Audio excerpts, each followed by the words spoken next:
terdapat di 2 Korintus pasal 2 ayat ke-14 dan ke-15. Kemudian 2 Korintus pasal 3 ayat 2 dan ayat 3. Kemudian satu ayat lagi, 1 Korintus pasal 4 ayat 9 bagian B.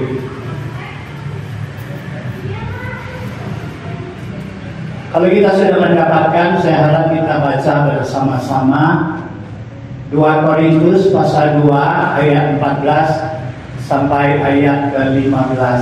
Kita mulai. Tetapi syukur bagi Allah yang dalam Kristus selalu membawa kami di jalan kemenangannya, dengan perantara kami lalu menyebarkan keharuman pengenalan akan Dia di mana-mana.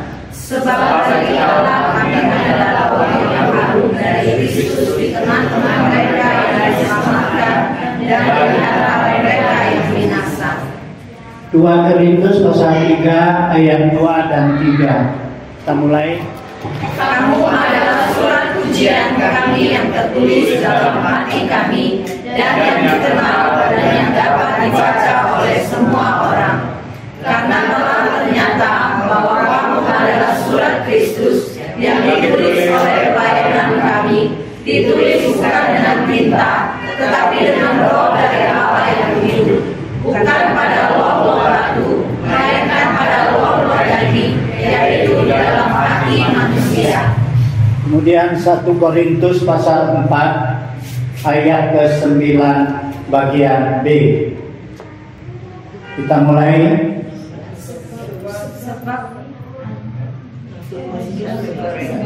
Dari sebab benar, ya. Kita mulai. Sebab kami telah menjadi tontonan bagi dunia, bagi malaikat-malaikat dan bagi manusia. Cuman PWNI yang saya kasihi,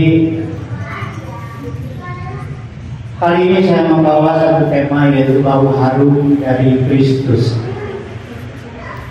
Pada umumnya manusia suka dengan bau yang harum dan tidak suka dengan bau yang busuk. Itu sebabnya setiap kali kalau saya lewati tumpukan-tumpukan sampah, saya pasti menahan napas dan mempercepat langkah saya supaya boleh cepat melewati tumpukan sampah itu, kemudian baru melanjutkan pernapasan. Nah, saudara sekalian, saya rasa kita semua juga tidak suka dengan bau yang busuk. Kita semua suka dengan bau yang harum. Oleh karena sifat manusia inilah, maka manusia berusaha mengharumkan diri dan sekitarnya. Jadi dari dulu sampai sekarang manusia mulai menciptakan harum-haruman, ya, baik itu berupa parfum, ya, baik itu berupa spray, baik itu berupa obat-obatan. Bagaimana supaya menciptakan keharuman bagi diri kita sendiri dan bagi sekitar kita. Kita lihat, ya, mobil-mobil juga dibuat harum sedemikian rupa, ruangan-ruangan dibuat harum. Nah, kamar juga dibuat harum, bahkan toilet pun dibuat harum. Nah, saudara sekalian, saya baru operasi di Jakarta di rumah sakit Siloam Kebun Jeruk. Ya, kalau masuk toiletnya itu luar biasa harumnya, lebih harum dari kamar kami. Nah, saudara sekalian, inilah usaha manusia, bagaimana supaya sekitarnya menjadi harum. Nah, saudara sekalian, bukan itu saja. Dari zaman kuno, kerajaan-kerajaan di Tiongkok, para ratu dan permaisuri itu mereka setiap hari mandi air bunga. Bunganya berpuluh-puluh macam dan ditambah dengan ramuan, mereka berendam di sana. Tujuannya supaya apa? supaya tubuh mereka akan mengeluarkan bau yang harum. Terutama ya bagi kita yang kadang-kadang suka mengeluarkan keringat yang menyengat. Ya, kita kadang-kadang cari obat-obatan, cari ramu-ramuan supaya menghilangkan keringat yang menyengat itu. Nah, saudara sekalian, ada juga sekarang untuk memperwangi bau mulut kita, hawa mulut kita. Ya, terakhir kali akhir tahun datang ke Pagar Alam. Waktu mau pulang dia sodorkan kepada saya, Pak, ini ada spray. Nah, untuk apa? Dia bilang untuk mengharumkan mulut. Jadi bukan lagi obat-obat kecupan atau sejenisnya, tetapi sekarang sudah ada spray yang disemprotkan ke mulut supaya bau mulut kita harum. Nah, saudara sekalian, ternyata sifat suka dengan bau harum ini tidak salah. Karena apa? Karena bukan manusia saja yang suka demikian. Allah juga suka dengan bau yang harum. Coba kita lihat di dalam Imamat pasal 1 ayat 9. Saya minta Ibu Siska untuk tolong bacakan Imamat pasal 1 ayat ke-9. Imamat pasal 1 ayat 9, demikian firman Tuhan. Tetapi isi perutnya dan betisnya haruslah dibasuh dengan air, dan seluruhnya itu harus dibakar oleh imam di atas mezbah sebagai korban bakaran, sebagai korban api-apian yang baunya menyenangkan kaki Tuhan. Nah, ternyata Tuhan juga suka dengan bau harum. Bau harum itu adalah bau korban yang dibakar. Jadi lemak korban yang dibakar itu, daging korban yang dibakar itu mengeluarkan asap, bau yang harum sampai ke tahta Tuhan. Tuhan suka, Tuhan senang. Saya pikir baunya bagaimana ya? Saya jadi pikir kalau kita lewat di kedai-kedai sate, jadi kira mungkin baunya seperti itu. Kita semua senang kan bau sate yang dipanggang itu. Nah, Allah suka dengan bau yang harum. Kita baca lagi di dalam Kejadian pasal 8 ayat 21. Kami minta Ibu Iis untuk tolong bacakan Kejadian pasal 8 ayat 21. Kejadian 8 ayat 21.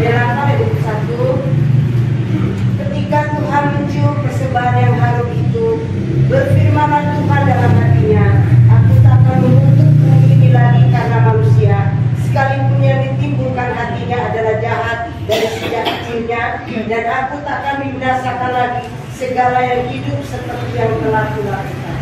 Nah, saudara sekalian, ini terjadi ketika bumi sudah dimusnahkan oleh Tuhan dengan air bah. Sisa Nuh sekeluarga, dan setelah keluar dari bahtera, Nuh mempersembahkan korban bakaran. Allah mencium bau harum dari korban itu. Kemudian Allah menyesal. Allah berjanji dengan Nuh bahwa tidak akan lagi membasmi bumi ini dengan air bah, sekalipun manusia berdosa. Nah, saudara sekalian, ternyata bau harum Tuhan sangat senang. Ini juga sebabnya kenapa korban dari Habel diterima Tuhan, tetapi korban yang diberikan Kain tidak diterima oleh Tuhan. Karena apa? Karena Habel tahu Tuhan suka dengan korban bakaran. Kenapa dia tahu? Karena dia beriman, dia bergaul dengan Tuhan, sehingga dia tahu kesenangan Tuhan akan korban bakaran itu. Sebaliknya Kain tidak. Kain tidak bergaul dengan Tuhan, sehingga dia tidak tahu apa kesukaan Tuhan tentang persembahan. Sekalipun dia mempersembahkan, saya yakin sayur-sayuran yang segar, buah-buah sulung yang bagus, tetapi itu bukan kesukaan Tuhan.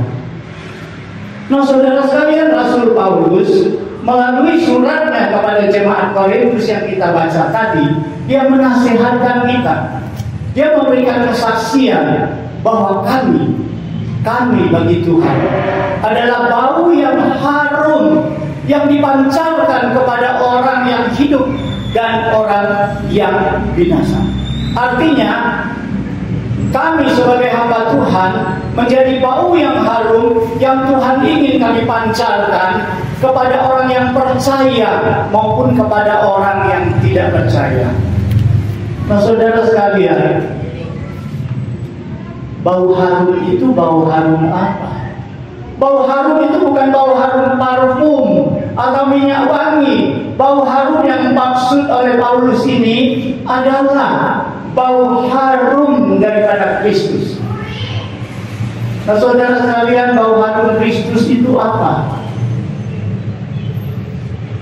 Perkataan yang menyejukkan, perkataan yang membawakan damai, perkataan yang memberikan kita kesegaran, perkataan yang mempersatukan, perkataan yang memberikan hati sejuk. Nah, itu merupakan bau harum daripada Kristus. Apakah cukup dengan perkataan? Tidak. Itu harus dibarengi dengan perbuatan. Perbuatan yang membawakan damai, perbuatan yang penuh dengan kasih dan belas, perbuatan yang menolong. Saudara sekalian, perbuatan-perbuatan itu adalah bau harum daripada Kristus. Contohnya di dalam pengalaman pelayanan Yesus di dunia. Kenapa Yesus begitu disukai oleh orang banyak?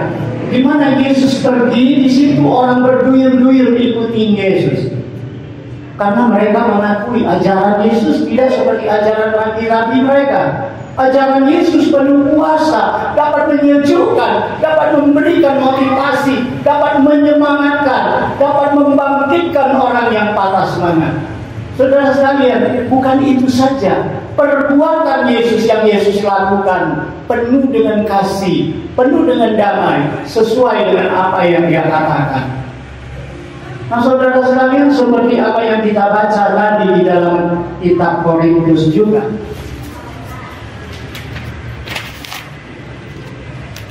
Paulus mengatakan bahwa kita ini adalah surat Kristus.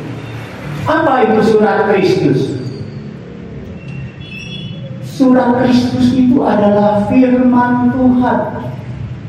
Jadi Paulus mengatakan kita adalah surat Kristus. Paulus ingin mengatakan bahwa kita ini sebenarnya adalah firman Tuhan. Surat Kristus ini dibaca oleh manusia. Saudara sekalian, ketika orang membaca hidup kita, mereka seolah membaca firman Tuhan. Apa artinya? Artinya segala segi kehidupan kita, baik perkataan kita, perbuatan kita, sesuai dengan ajaran firman Tuhan. Sehingga ketika orang membaca kehidupan kita, mereka seolah-olah membaca firman Tuhan, karena kita adalah surat Kristus. Nah, kemudian Paulus dalam 1 Korintus juga mengatakan bahwa kita adalah sebuah tontonan. Tontonan ini bagi dunia, bagi malaikat, juga bagi Allah. Saudara sekalian, kita tahu kalau tontonan ya, itu bukan pribadi. Namanya kalau ada sandiwara atau film, pasti banyak pelakunya di situ. Ya, Tuhan tuntut pelaku-pelaku itu menurut Paulus apa?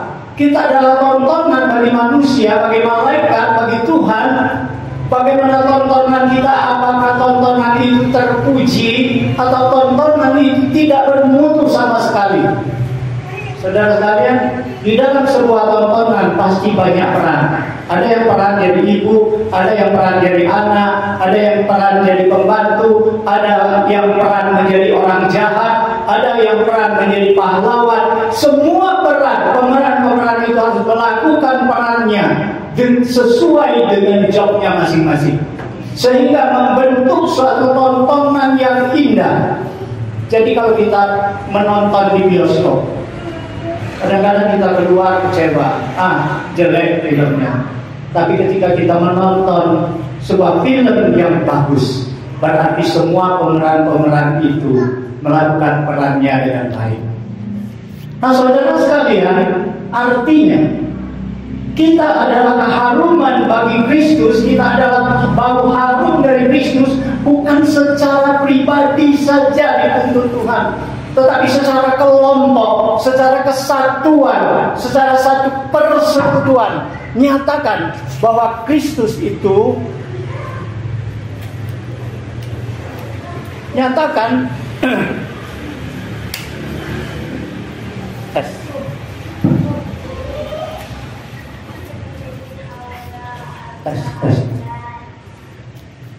Nah, jadi peran ini kita nyatakan bahwa kita adalah surat Kristus, adalah bau harum dari Kristus, kita adalah sebuah tontonan yang bermutu. Nah, saudara sekalian, di zaman kuno di Tiongkok, waktu di dinasti Song, ada seorang jenderal yang legendaris. Jenderal ini bernama Yue Fei. Ini sejak kecil sudah dididik bagaimana dia harus mencintai negara. Jadi jiwa patriot itu sudah ditanamkan oleh ibunya sejak dia masih kecil. Bahkan ibunya menato punggungnya. Dulu sudah ada ilmu tato ya. Ditatolah punggung anaknya ini dengan tulisan Cing Chung Pao Po, artinya membalas dan setia kepada negara. Dia ditato sehingga sejak itu dia bertumbuh di dalam kepatriotisnya, sehingga dia bertumbuh akhirnya menjadi seorang jenderal yang legendaris yang mencintai negara. Dan dia membawa dan dia diutus ke perbatasan saat dinasti Song sedang diserang oleh Jin, kerajaan Jin. Banyak daerah-daerah sudah dijajah, tetapi karena Yue Fei ini seorang jenderal yang hebat, akhirnya tanah-tanah yang dijajah itu satu persatu direbut kembali. Tetapi setelah hampir dia berhasil mengusir itu, tiba-tiba dia dipanggil kembali ke istana. Oleh siapa? Oleh seorang Kasim yang korup, oleh tangan kedua raja yang korup dan sudah mendapat sogokan dari orang Jin. Dia ditarik kembali ke istana, kemudian dia dituduh dengan tuduhan yang dibuat-buat, kemudian dia dijatuhkan hukuman mati. Nah, saudara sekalian, ketika Yue Fei mati, dia diberi orang suatu gelar bahwa namanya harum sampai ratusan abad. Liu Fang Pan Se, artinya nama keharuman namanya terus turun-temurun sampai ratusan abad. Nah, Kasim ini yang bernama Qin Huai, mereka beri gelar apa? Yi Chou Wan, artinya bau busuknya sampai berlaksa tahun. Nah, saudara sekalian, kami pernah ya tur ke China di Hangzhou. Kami datang ke tempat kuil Yue Fei karena orang menghargai kepatriotisnya. Di situ di kuil itu didirikan sebuah patung. Di kuburannya itu dihias dengan bagus sekali. Di kuil itu ditampilkan patung-patung di masa mudanya, bagaimana ibunya menato punggungnya dengan tulisan Cing Chung Pao Po. Nah, saudara sekalian, di pintu masuk terdapatlah patung Qin Huai ini. Patungnya berlutut di lantai, dibuat dari tembaga seperti besi, warnanya hijau kehitam-hitaman, jelek sekali, dan dia dengan istrinya berlutut di lantai di tempat jalan masuk. Jadi setiap orang saya lihat lewat ke sana, mereka meludah kepada patung itu. Ada yang bawa benda-benda mereka, ketuk kepalanya patung itu. Tapi sekarang saya dengar patung itu sudah dikandang dengan kerangkeng. Mungkin takut nanti hancur patung itu diketuk orang. Nah, saudara sekalian, ini manusia. Manusia membuat suatu jasa, melakukan suatu perbuatan yang baik, dan namanya tersiar sampai ratusan abad. Saudara sekalian, cukup lama ya. Nah, Jadi hari ini firman Tuhan ingin kita bagaimana mengharumkan nama Tuhan, membawakan keharuman Tuhan itu kemanapun kita berada. Karena kita tahu bahwa keharuman Tuhan dari Kristus itu menyenangkan hati Allah. Saudara sekalian, kita lihat peristiwa menjelang Jumat Agung, menjelang Yesus dipaku di atas kayu salib. Yesus lewat ke Betania. Di situ Maria mengurapi dia dengan minyak wangi narwastu. Saudara sekalian, pada saat Maria mengurapi dengan minyak narwastu, murid-murid pada mencela dia. Ini pemborosan. Ini tidak pantas. Itu minyak narwastu harus dijual 300 dinar. Bantu orang miskin sudah banyak bisa tertolong. Kenapa dihamburkan kepada Yesus seorang? Tetapi apa yang Yesus katakan kepada murid-murid? Jangan salahkan dia. Dia berbuat untuk penguburanmu. Kemanapun kamu pergi memberitakan Injil, perbuatannya harus kamu sebut untuk mengenang dia. Nah, saudara sekalian, apa yang terjadi ketika minyak narwastu diurapi ke atas tubuh Yesus? Di situ dikatakan seluruh ruangan di pesta itu menjadi harum.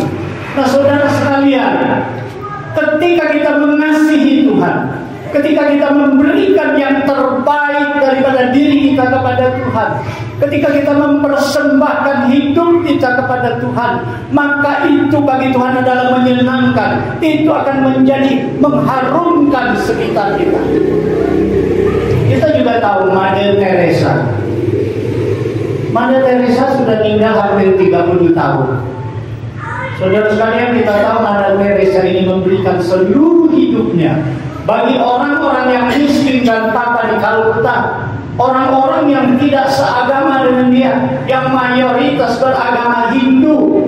Saudara sekalian, di situ dia memberikan hidupnya, hartanya, seluruh hidupnya di dalam merawat orang-orang yang sakit, menolong orang-orang yang apa. Saudara sekalian, pada tahun 1979 dia mendapat penghargaan hadiah Nobel Perdamaian. Saudara sekalian, hadiah Nobel Perdamaian itu hadiah yang tertinggi di dunia. Saudara sekalian, dia mendapatkan hadiah Nobel itu. Dan dia bukan begitu saja, dia dirikan misioneri cinta kasih. Di bahasa Inggrisnya Missionary of Charity. Nah, di situ dia dirikan, dan pada tahun 1997 ketika dia wafat, ketika dia meninggal, dia dikuburkan di kantor pusat yayasan yang dia dirikan itu, dan kuburannya sampai sekarang merupakan kuburan ziarah yang terkenal di dunia.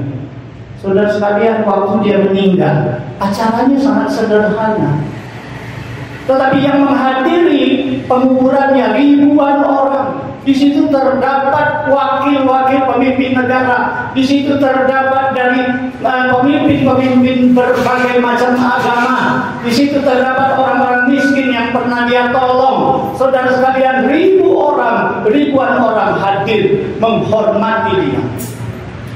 Jadi saudara sekalian, kalau saya mau simpulkan sekarang, bagaimana caranya kita memancarkan keharuman Kristus? Yang pertama, kita harus mengasihi Tuhan dengan seluruh jiwa raga kita. Itulah hukum pertama. Kemudian kita juga harus menjabarkan kasih Tuhan kepada sesama, karena apapun yang kita perbuat dengan orang-orang sesama di sekitar kita, itu sudah kita buat untuk Tuhan. Hanya dengan demikian kita dapat memancarkan kesaksian yang baik. Kita dapat memancarkan keharuman Kristus ke sekitar kita. Saudara sekalian, merupakan pertanyaan yang terakhir. Kita katakan tadi manusia semuanya senang dengan keharuman dan tidak suka dengan bau busuk. Ada enggak orang yang kebal terhadap bau busuk? Karena ini ada sharingnya di dalam di sini ya. Saya tadi pikir ini renungan harus saya bawa bagaimana untuk sharing. Saya pikir pertanyaan ini pertanyaan terakhir ini penting. Ada enggak orang yang kebal terhadap bau busuk? Kita semua suka bau yang wangi, tidak suka dengan bau yang busuk. Tapi ada enggak orang kebal terhadap bau busuk? Silakan, ada. Siapa? Kalau dia tinggal di tempat yang busuk, dia kebal. Ya. Karena dia tinggal di tempat yang busuk, jadi dia kebal. Nah, saudara sekalian, saya ingat. Kami dulu tinggal di lahan di dekat stasiun. Sebelah kami itu adalah orang yang pedagang karet. Kalau bahasa dusunnya parah, ya. Wah, karet itu kalau datang baunya luar biasa busuk. Airnya itu mengalir di selokan di sebelah kami. Baunya luar biasa busuknya. Tapi saya di situ nggak rasa busuk. Tapi setelah saya pindah sekolah ke Palembang, sudah lama, kami sudah pindah dari tempat itu ke pasar. Nah, ketika lewat di Kertapati, di pabrik karet itu, kalau kalian lewat sana, oh itu, begitu bau pabrik karet itu, bau busuknya. Saya tutup jendela mobil. Nah, saudara sekalian, kenapa dulu saya pikir saya tidak tahu busuk, padahal itu busuk? Karena kita tinggal di sana sehingga kita kebal terhadap busuk. Nah, saudara sekalian, ini merupakan satu gambaran. Gambaran apa? Ketika kita selalu berada di tengah-tengah dosa, maka kita akan kebal terhadap dosa. Tidak akan lagi menganggap dosa itu adalah dosa. Ya. Nah, ini kita harus hati-hati. Jadi ketika kita tidak lagi merasa dosa itu dosa, oh itu sudah kebal terhadap dosa namanya. Jadi jangan sering tinggal di dalam dosa, ya, karena itu akan buat kita kebal terhadap dosa. Sebaliknya, kalau kita selalu tinggal di tempat yang harum, maka ketika kita ada di tempat yang tidak harum atau bau busuk, kita sensitif langsung. Sensitif. Adakah sensitif yang demikian di dalam hati kita? Ketika kita berjumpa dengan orang, ketika orang itu berbicara, aduh, tiba-tiba kita rasa ini kayaknya bau busuk ini. Karena apa? Yang dia bawakan adalah gosip, yang dia bawakan adalah provokasi, yang dia bawakan adalah pemecah belah. Adakah kita punya sensitivitas seperti itu? Ketika kita menghadapi seseorang, ketika dia datang menghampiri kita, ketika kita bergaul dengan dia, kita akan merasa sejuk, damai. Wah, ternyata nurani kita masih sehat. Tapi kalau kita suka berkumpul dengan orang-orang yang gosip, menjadi kesukaan kita, hati-hati. Itu cirinya kita sudah kebal terhadap yang salah. Itu sebabnya Yesus katakan, diberkatilah orang yang membawakan damai, karena mereka milik kerajaan surga. Nah, saudara sekalian, semoga firman Tuhan hari ini memotivasi kita supaya kita sadar sebagai anak-anak Tuhan, mau tidak mau kita membawakan bau harum Kristus. Bau harum itu dibaca orang sebagai firman Tuhan, dan bau harum itu menjadi satu tontonan bagi malaikat, bagi manusia, dan bagi dunia. Dan surat itu dibaca, tontonan itu ditonton. Dan apakah kita membawakan tontonan yang terpuji? Apakah kita menjadi surat yang terpuji? Apakah kita membawakan bau harum dari Kristus? Dari hari ini, mari kita bertekad, kita sama-sama belajar bagaimana kita melaksanakan keinginan yang menyenangkan hati Tuhan ini. Seperti Paulus katakan, bagi Tuhan kami adalah bau harum Kristus.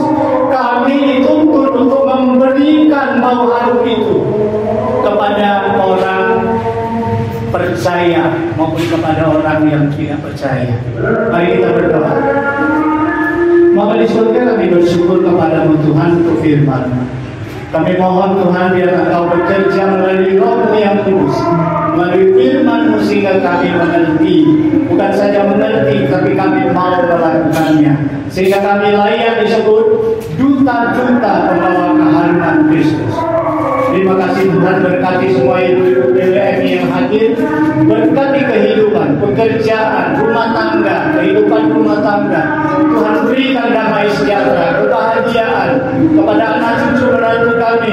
Tuhan berkati sehingga para ibu-ibu ini akan menjadi duta-duta keharuman Kristus, akan menjadi tonggak gereja yang kuat.